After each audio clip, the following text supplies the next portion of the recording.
नमस्कार, good morning. और आप देख रहे हैं सुबह सवेरे और मैं हूं आपके साथ मनीषा पाटीदार। बुलेटिन की शुरुआत करेंगे मध्य प्रदेश की खबरों के साथ। मध्य प्रदेश में विधानसभा चुनाव को लेकर अब सरगर्मी तेज होती हुई दिखाई दे रही। वहीं कांग्रेस में भी प्रत्याशियों के चयन और टिकट घोषित करने को लेकर मंथन चल रहा है।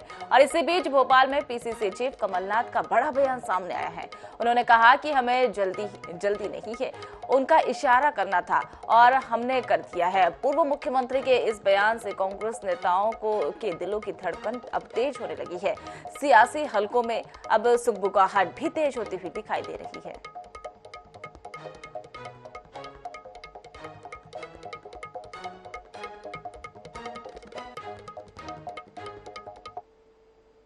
डिक्लेयर कर रहे हैं जल्दी से सितंबर तक। कोई ऐसी जल्दी नहीं है। जिनको हमने सूचित करना था तो हमने इशारा कर दिया। डिक्लेयर कर रहे हैं जल्दी से सितंबर तक। कोई ऐसी जल्दी नहीं है। जिनको हमने सूचित करना था तो हमने इशारा कर दिया।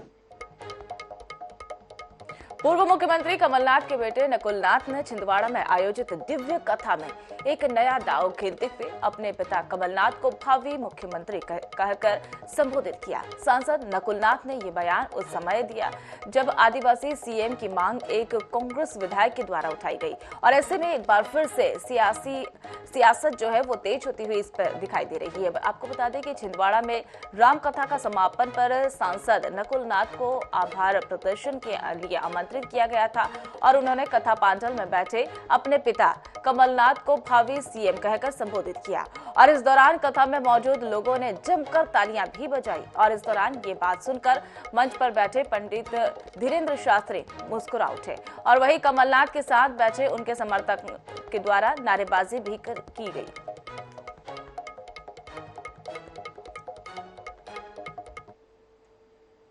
विराजमान बागेश्वर धाम महाराज जी, आप सभी के भावी मुख्यमंत्री पिताजी आदरणीय कमलनाथ जी, यहां उपस्थित लाखों की संख्या में अन्य जिलों से आए और छिंदवाड़ा जिले के मेरे प्यारे धर्म प्रेमियों कि पूरी दुनिया आपके सामने अर्जी लगाती है, तो आज मैं आपके सामने एक अर्जी लगाना चाहता हूं कि आपकी कृपा से, बालाजी की कृपा से पूरे छिंदवाड़ा जिले का कल्याण हो, पूरे मध्य प्रदेश का कल्याण हो। कभी चंबल की पहचान रहे पूर्व दस्यु मलखान सिंह ने कांग्रेस का दामन थाम लिया है। भोपाल के कांग्रेस कार्यालय में पीसीसी चीफ कमलनाथ ने मलखान सिंह को पार्टी की सदस्यता दिलाई। वहीं कांग्रेस में शामिल होने के बाद मलखान सिंह ने दावा किया कि 2023 के विधानसभा चुनाव में बीजेपी को वहां पर साफ कर देंगे और कमलनाथ को मुख्यमंत्री बनाकर बैठाएंगे। और इसके अलावा मलखान सिंह ने कहा कि पहले अन्याय के खिलाफ बंदूक उठाई गई और इसके बाद न्याय के खिलाफ बिगुल बजाएंगे। बीजेपी में अब अन्याय अत्याचार बढ़ रहा है और ऐसे में जमीनी जो है वो खिंच रही है, इसलिए मैंने बीजेपी का त्याग कर दिया है। और आपको बता दें कि मलखान सिंह 1982 में तत्कालीन मुख्यमंत्री अर्जुन सिंह के सामने आत्मसमर्पण उनके द्वारा किया गया था। 15 साल एक छत्र राज करने वाले मलखान सिंह, पूर्व दस्यु जिन्हें बागी, चंबल का बागी के नाम से भी जाना जाता है, वो हमारे साथ हैं। उन्होंने कांग्रेस ज्वाइन की है। क्या कारण रहा दादा ज्वाइन करने का? बीजेपी पहले फिर कांग्रेस? ऐसा कुछ नहीं, तमाम बड़े बड़े लीडर चले जाते, बीजेपी छोड़ के, कांग्रेस छोड़ के बीजेपी में चले जाते, ऐसा कुछ नहीं।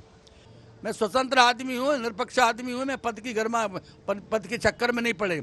मुझे अन्याय बर्दाश्त नहीं हो रहा है, इसलिए भाजपा से मैंने दामन छोड़ के कांग्रेस में शामिल। क्या अन्याय ऐसा बीजेपी राज? आप अन्याय देखेंगे अगर आप 15 दिन का टाइम ले लें, मीडिया बंदी हो, जब पत्रकार बंदी चले मेरे साथ में, ऐसे जिला बताए दे तो आप लगेंगे कि क्या हो रहा है यहाँ। आप तो कभी आपको नींद आराम हो जाएगी, ऐसे अत्याचार जनता पे हो रहे हैं। प्रियंका से भी मिले थे, प्रियंका गांधी आई थी। प्रियंका से और मिलेंगे, उनका राजीव गांधी का हमारे पास बधाई पत्र है। कहाँ गए वो? प्रियंका जी को भीड़ ज्यादा थी, भेंट करना चाहते थे कि आपके पिताजी की निशानी, और आपके पिताजी ने मुझे हाजिर करवाया, इसलिए मुझे बधाई पत्र दिया जो पीएम बने। तो ये बगावती तेवर कब तक रहेंगे? साथ चलेगी। जब तक मैं जिंदा रहूंगा तब तक मैं अन्याय के खिलाफ लड़ता रहूंगा। आप पता लगा लेना, अन्याय की आवाज़ सुनते रहना मलखान सिंह की बैठे बैठे कि अच्छा काम कर रहे हैं तो आप मेरे छापना और गलत काम करें तो मेरे खिलाफ बोलना। मैं कभी बुराई नहीं मानेंगे। साफ तौर पर मलखान सिंह का कहना है कि ग्वालियर चंबल क्षेत्र में बीजेपी का सफाया होगा और उन्होंने कांग्रेस जो ज्वाइन की है, उन्होंने जो अत्याचार हो रहा है प्रदेश में उसको लेकर उन्होंने कांग्रेस की सदस्यता ली है। कैमरामैन नितिन के साथ INS 24/7 के लिए भोपाल से दिनेश। मध्य प्रदेश विधानसभा चुनाव के लिए अमित शाह और बीजेपी के राष्ट्रीय अध्यक्ष जेपी नड्डा स्पेशल प्लान तैयार कर रहे हैं और इसी के तहत विधानसभा चुनाव में उत्तर प्रदेश, बिहार, गुजरात और महाराष्ट्र के विधायकों को प्रचार करने के लिए उतारा है। और खबर ये भी है कि 15 अगस्त के बाद विधायकों के प्रशिक्षण होंगे और प्रचार के प्लानिंग के साथ केंद्रीय नेतृत्व कांग्रेस की कमजोर कड़ी तलाशने के लिए फोकस कर रही है। देखिए हमारी खास रिपोर्ट। बीजेपी मध्य प्रदेश विधानसभा चुनाव को लेकर काफी गंभीर हो चुकी है। चुनाव को लेकर पूरी पार्टी सक्रिय है और चुनाव की कमान केंद्रीय गृह मंत्री अमित शाह और पार्टी अध्यक्ष जेपी नड्डा संभाल रहे हैं। दोनों नेताओं ने पिछले दिनों दिल्ली में चुनाव को लेकर अहम बैठक की, जिसमें प्लान बनाया गया है कि एमपी में प्रचार के लिए दूसरे राज्यों के विधायकों को भी उतारा जाएगा। शाह नड्डा ने एमपी के लिए बनाया स्पेशल प्लान। मध्य प्रदेश विधानसभा चुनाव में ताल ठोकेंगे दूसरे राज्यों के विधायक। उत्तर प्रदेश, बिहार, गुजरात और महाराष्ट्र के विधायक करेंगे प्रचार। 15 अगस्त के बाद लगेंगे विधायकों के प्रशिक्षण शिविर। शिविर में तैयार होगी प्रचार की प्लानिंग। कांग्रेस की कमजोर कड़ी तलाशने पर भी होगा काम। बीजेपी जहां चुनाव के लिए फुल प्रूफ प्लानिंग करने में जुटी है, वहीं बीजेपी की इस रणनीति को कांग्रेस स्थानीय संगठन और नेताओं की विफलता बता रही है। देखिए, भारतीय जनता पार्टी चुनाव लड़ती है पूरी ताकत के साथ, पूरी रणनीति के साथ, अपने कार्यकर्ताओं के बल पर लड़ती है। एक एक कार्यकर्ता का उपयोग करके उसकी योग्यता के अनुसार उसको काम दिया जाएगा, योजनाबद्ध तरीके से चुनाव लड़ा जाएगा और जीत की तरफ आगे बढ़ा जाएगा। यही अमित शाह जी और नड्डा जी हिमाचल में घूमे थे। वहाँ तो इनकी सरकार थी भाजपा की, वहाँ की जनता ने कांग्रेस को सौंप दी है। यही नड्डा जी और अमित शाह जी मोदी जी के साथ कर्नाटका में घूमे थे। वहाँ विश्व की सबसे बड़ी पार्टी भारतीय जनता पार्टी की 30 स्थानों पर जमानत जब्त हो गई, सरकार कांग्रेस की बन गई। अब मध्य प्रदेश में मुझे लग रहा है ये दोनों घूमकर 20-30 सीट लाएंगे। अभी तो 50-60 आ रही है, मगर 20-30 पर सिमट जाएंगे। मध्य प्रदेश के बाहर के विधायकों को चुनाव में झोंकने के साथ ही बीजेपी चुनाव के लिए बनी समितियों के कार्यों की समीक्षा कर रही है। इसके साथ ही टिकट वितरण के साथ ही कांग्रेस की कमजोरियां ढूंढने पर भी फोकस कर रही है। इसके साथ ही बीजेपी की नजर कांग्रेस के असंतुष्ट नेताओं पर भी है। कुल मिलाकर बीजेपी चुनावी महाभारत जीतने के लिए हर संभव विकल्प पर काम कर रही है। भोपाल से मनीष त्रिपाठी की रिपोर्ट। मध्य प्रदेश के स्कूल शिक्षा मंत्री इंदर सिंह परमार ने विश्व आदिवासी दिवस का विरोध किया। उन्होंने कहा कि ये दिन इंग्लैंड के अत्याचारों के खिलाफ मनाया जा रहा है और इस दिन इंग्लैंड ने अमेरिका के आदिवासियों को वहां पर खत्म कर दिया था और इसे भारत में बनाना विदेशी संस्कृति है। और इस बयान को लेकर अब प्रदेश में सियासत की जंग शुरू हो चुकी है। देखिए हमारी खास रिपोर्ट में। मध्य प्रदेश के स्कूल शिक्षा मंत्री इंदर सिंह परमार ने अंतर्राष्ट्रीय आदिवासी दिवस को लेकर बड़ा बयान दिया है। उन्होंने कांग्रेस के आदिवासी दिवस मनाने पर कटाक्ष किया। परमार ने कहा कि मूल आदिवासी दिवस मनाना विदेशी संस्कृति है। इंग्लैंड ने अमेरिका के आदिवासियों को खत्म किया था। प्रायश्चित के रूप में संयुक्त राष्ट्र संघ ने इस दिवस की शुरुआत की थी, इसलिए आज आदिवासी दिवस मनाने का कोई औचित्य नहीं है। कांग्रेस ने भारत के असली आदिवासी योद्धाओं का अपमान किया। इसलिए कांग्रेस के लोग तो केवल दुनिया के किसी देश ने प्रयोग किया है उसका अनुसरण करने जा रहे हैं। भारत के लोगों का अपना इतिहास, गौरवशाली परंपरा कांग्रेस को अच्छी नहीं लगती है। और कांग्रेस को तो भारत छोड़ो आंदोलन का जो नारा महात्मा गांधी ने दिया था, मुझे लगता है कि गांधी जी के उस आंदोलन को भी कांग्रेस भूल गई। अंतर्राष्ट्रीय आदिवासी दिवस पर सियासत गरमा गई है। पूर्व मुख्यमंत्री कमलनाथ ने कहा है कि आदिवासियों को विदेशी बताना आदिवासियों का अपमान है। केंद्र सरकार के आंकड़े बताते हैं कि मध्य प्रदेश में आदिवासियों पर सबसे ज्यादा अत्याचार हो रहा है। INH न्यूज के लिए भोपाल से मनीष कांजैन की रिपोर्ट।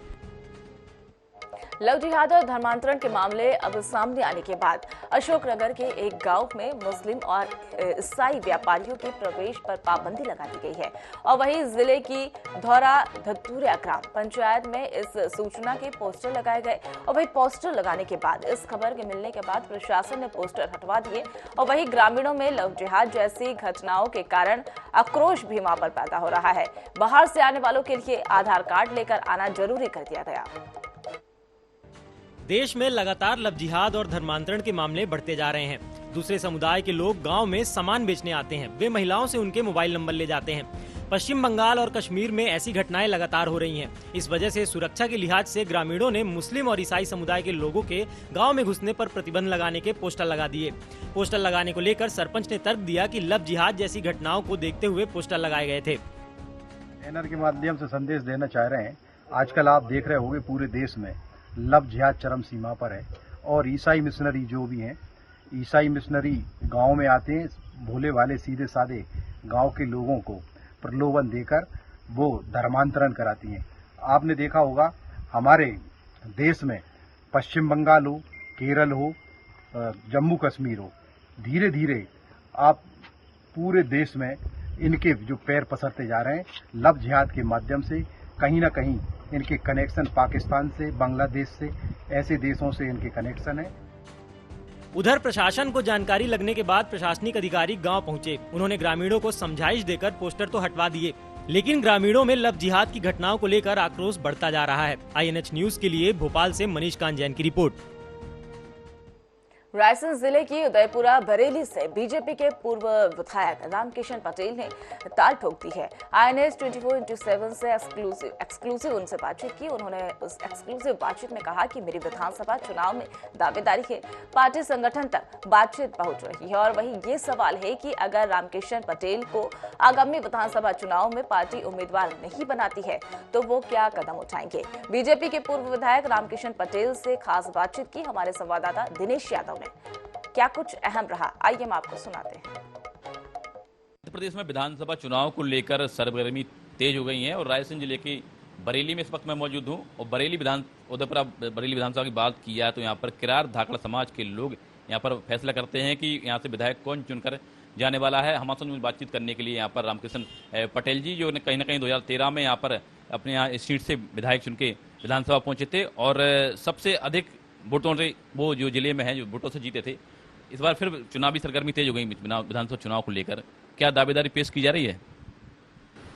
पार्टी में काम करते हैं तो अपेक्षाएं तो रखते ही हैं लोग, दावेदारी तो है अपनी, उसमें कोई कहने की बात थोड़ी है। पार्टी तक बात पहुंचा दी आपने कि तैयारी कर रहा हूं? नहीं, पार्टी की जानकारी में है। 2018 में कांग्रेस ने यहाँ पर जीत दर्ज की थी, अब 2023 के लिए आप चुनावी तैयारी कर रहे हैं, जनता के बीच पहुंच रहे हैं, तो क्या जनता को आश्वासन दे रहे हैं किस तरीके की यहाँ पर सुविधाएं लेकर आएंगे अगर आपकी सरकार बनती है और आप चुनाव मैदान में पहुंचते हैं तो? आप देखिए कि 13 से 18 तक जो विकास हुए और 18 से ये 23 में कोई विकास नहीं हुआ, ना सड़कें बनी, ना कोई उपलब्धियां हुई। उदयपुरा बरेली विधानसभा के पूर्व विधायक रामकिशन पटेल जी से बात हो रही थी। उनका स्पष्ट रूप से कहना है कि पार्टी में मैं कार्यकर्ता के तौर पर काम कर रहा हूं। उन्होंने ये भी कहा है कि दावेदारी के लिए मैंने अपनी दावेदारी पेश की है और चुनाव लड़ना वो चाहते हैं। अब देखते हैं आगामी विधानसभा चुनाव में जो है क्या राजनीतिक समीकरण बनते हैं और उदयपुरा बरेली विधानसभा से भाजपा किसे अपना प्रत्याशी बनाती है। कैमरामैन ब्रिजेश के साथ दिनेश यादव।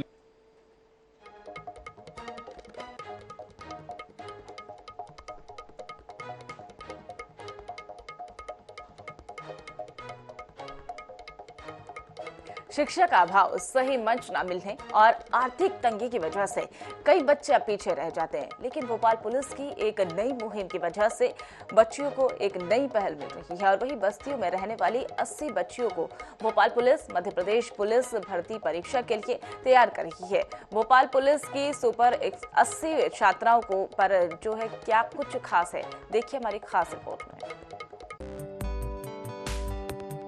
तस्वीरों में भोपाल पुलिस की सुपर 80 छात्राएं हैं जो पूरी लगन के साथ मध्य प्रदेश पुलिस आरक्षक भर्ती परीक्षा की तैयारी कर रही हैं। शिक्षा एक मूलभूत सुविधा है, लेकिन इसके अभाव के चलते न जाने कितनी ही प्रतिभाएं आगे नहीं आ पाती। लेकिन भोपाल पुलिस की नव महिला आरक्षक बस्तियों में रहने वाली 80 ऐसी छात्रों को परीक्षा के लिए तैयार कर रही है। इन बच्चियों के एग्जाम फॉर्म भी पुलिस विभाग ने ही अन्य संस्थानों की मदद से भरवाए हैं। बस्ती में रहने वाली इन बच्चियों को पढ़ाने की मुहिम तत्कालीन भोपाल डीसीपी हेडक्वार्टर विनीत कपूर ने सृजन कार्यक्रम के तहत शुरू की थी।